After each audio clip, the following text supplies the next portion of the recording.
It has been brought to my attention that the founder of the archaeology department at BYU, Thomas Stewart Ferguson, in his revealing manuscript at the close of his career, he stated that no coin, no city, no people, plant, animal, language of the Book of Mormon has ever been discovered. Is this true? Well, Ron, even if it was true, it would have zero effect on my testimony of the Book of Mormon, which came by the power of the Holy Ghost through a miraculous personal revelation. And countless others have had the same experience. A lack of evidence really means nothing. You need to find something to prove it wrong, and that would be something to talk about. Something to prove it wrong? Gee, how about the fact that there is no evidence of the things described in your scriptures? Effectively, this guy has just recycled the age-old fallacy that absence of evidence is not evidence of absence. Although technically correct from a purely philosophical viewpoint, there are a few problems with this logic when applied on a more practical level.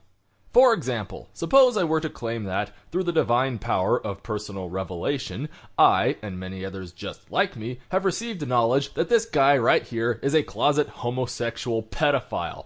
Furthermore, our supernatural source has indicated that this fellow also likes to dress children up as Disney characters and take pictures while his buddy Fred teabags them to the beat of angry lesbian music. By his very own logic, I don't need any direct evidence for this, after all. A lack of evidence really means nothing.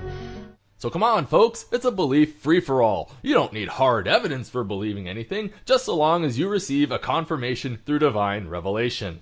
Gee, isn't it funny how the exact same logic sounds like total bullshit when you try to apply it in other circumstances? Which leads us to the first logical fallacy about absence of evidence.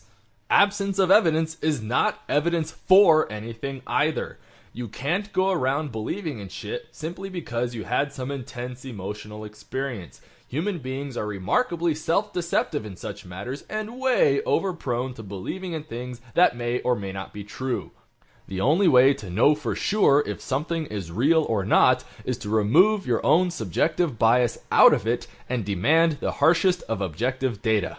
I mean, if I went round saying I was an emperor just because some moistened bint had lobbed a scimitar at me, they'd put me away. Shut up, will you? Shut up! Now I'd like to tell you a story about something called the luminiferous ether. Long ago, scientists discovered that buried within the governing equations for electricity and magnetism, there existed a vector wave equation which perfectly described the propagation of light as an electromagnetic wave. And, as everyone knows, waves require some sort of medium through which to propagate. Scientists therefore postulated the existence of a vast cosmic medium which permeated throughout the universe. This medium was called the luminiferous ether, and for many years scientists attempted to measure our absolute motion through it. Yet for all the best attempts that man could throw into this endeavor, no experiment to date has been able to detect the ether. Eventually, it was accepted that the only way to explain this null result is to accept that there really is no universal medium and that light really can propagate freely through empty space. A lack of evidence really means nothing. So, the second absence of evidence fallacy occurs when disciplined efforts have been made to search out evidence and then failed to find any. When such events occur, absence of evidence really becomes evidence of absence. So how does this relate to the Book of Mormon? Well, archaeologists have been digging up artifacts from all across the American continent for decades, and to date there has yet to be any evidence of coins, wheat, horses, elephants, steel, or Hebrew influence of any kind in pre-Columbian culture. Nothing, none, nada, and nil. If such things truly existed, we should expect to find at least some definite signs of them, but we do not. It is therefore quite safe to conclude that they simply do not exist. But if evidence for these things does not exist, what evidence has been found? Consider coins for a moment. We know that ancient Mesoamericans utilized a form of pseudo-currency, and that it consisted primarily of things like seashells, beads, blades, and beans. The closest things to coins that have ever been discovered were simply handcrafted ornamental discs, and could not have been used viably as a wide-scale currency. Absence of evidence therefore becomes direct evidence of absence when there exists positive evidence for a contrary hypothesis. So, Mr. Mormon Answer Man, answer me this. Why on earth should anyone take you or your faith seriously when you happily resort to known logical fallacies in its defense?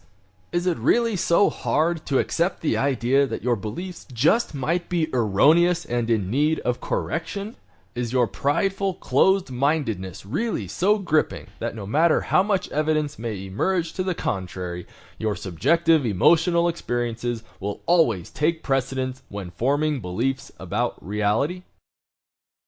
A lack of evidence really means nothing.